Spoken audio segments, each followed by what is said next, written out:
beautiful people. Here's one of the subtleties of public courts that if most people experience, they become more impulsive and belligerent.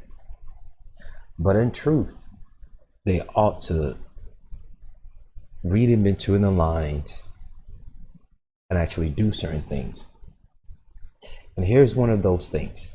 You might be thinking, a Masonic dictionary. What is a Masonic dictionary doing in this whole equation? Bear in mind,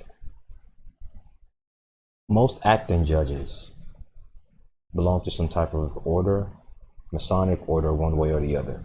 Yes, we know the root and the origin has to do with some original people, some original habitants, and most of it is just similitude of allegories and networking and whatnot.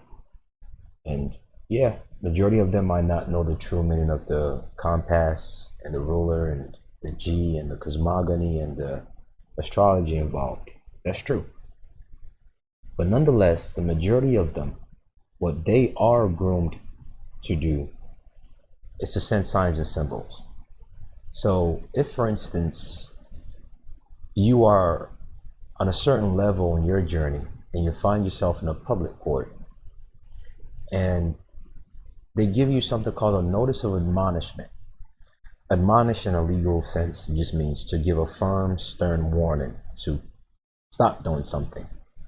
But according to a Masonic dictionary, which most acting judges are in fact Masons, to admonish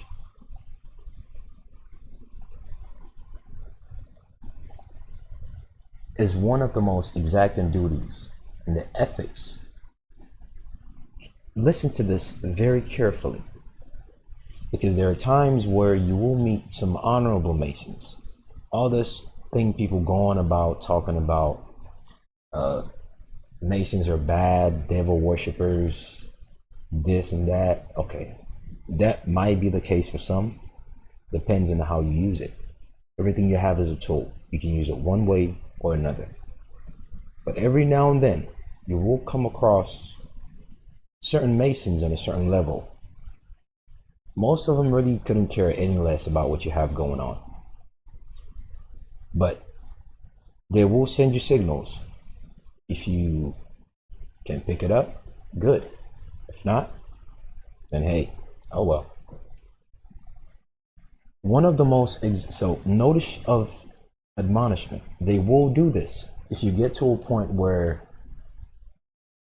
they've been acting comfortably and you are getting slowly to holding them liable, they'll do something called notice of admonishment to defendant or notice of pro se admonishment, so and so. This is not necessary. When they do this, it does not necessarily stipulate that they're against you.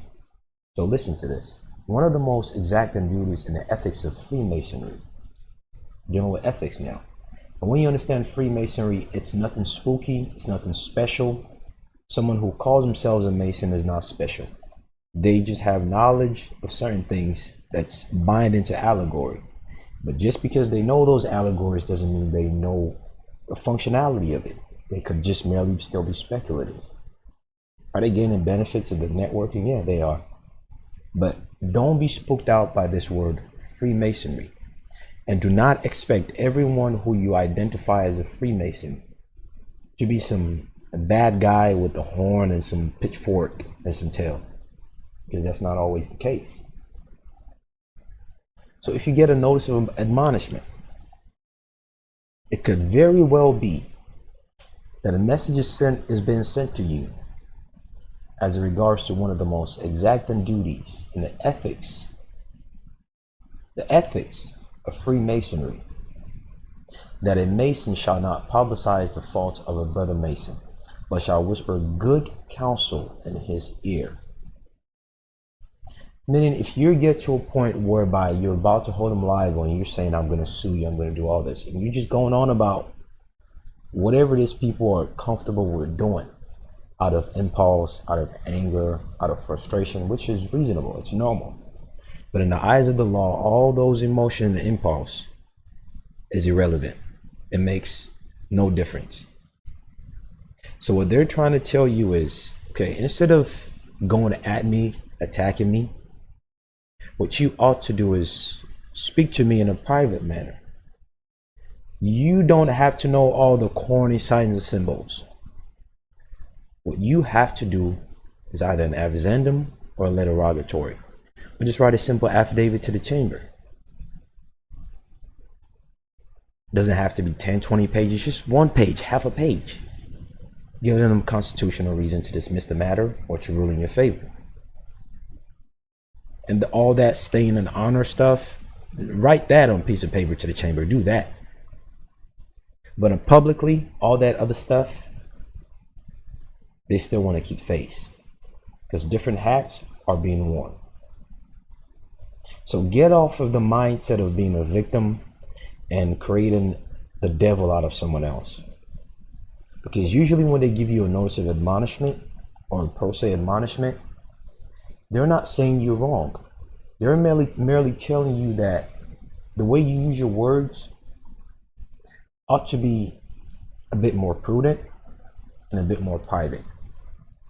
An admonishment must be given with the language of brotherly affection, the magic tongue of love, and the persuasive attitude of mercy unrestrained.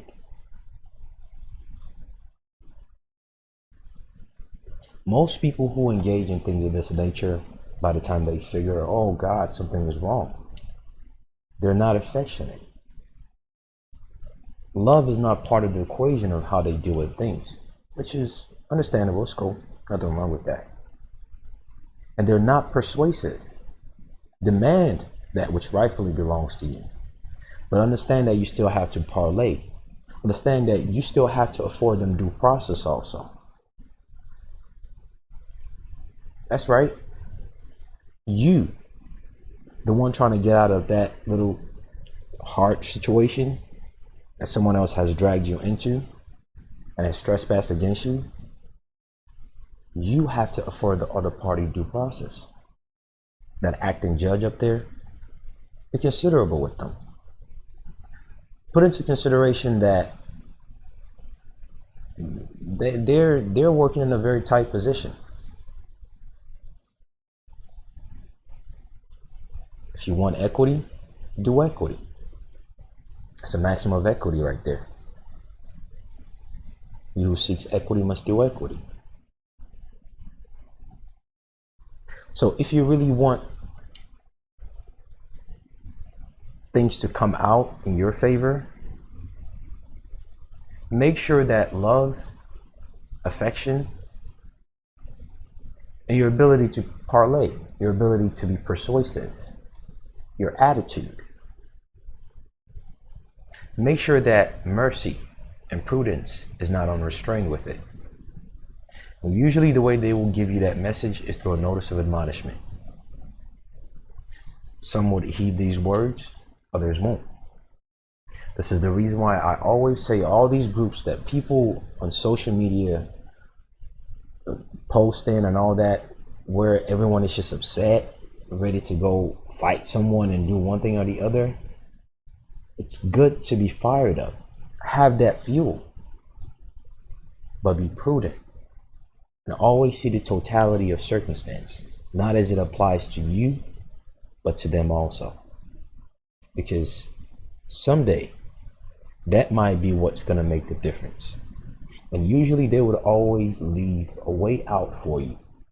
And the way that you access it is through prudence, through affection, through love.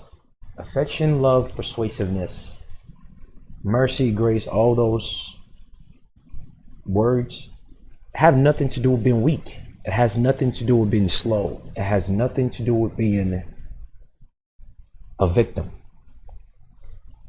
You can be on point and be offensive, but still have affection, love, and be persuasive.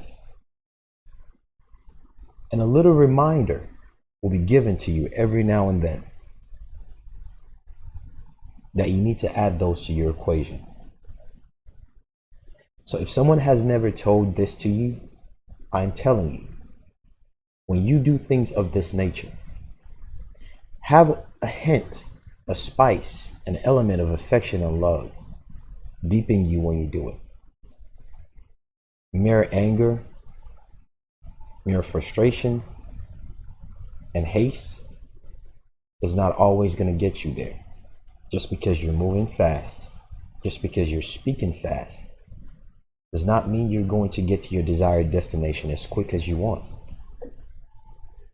Keep that in mind. Heed these words if you want. Otherwise, don't. It's up to you. Best of luck.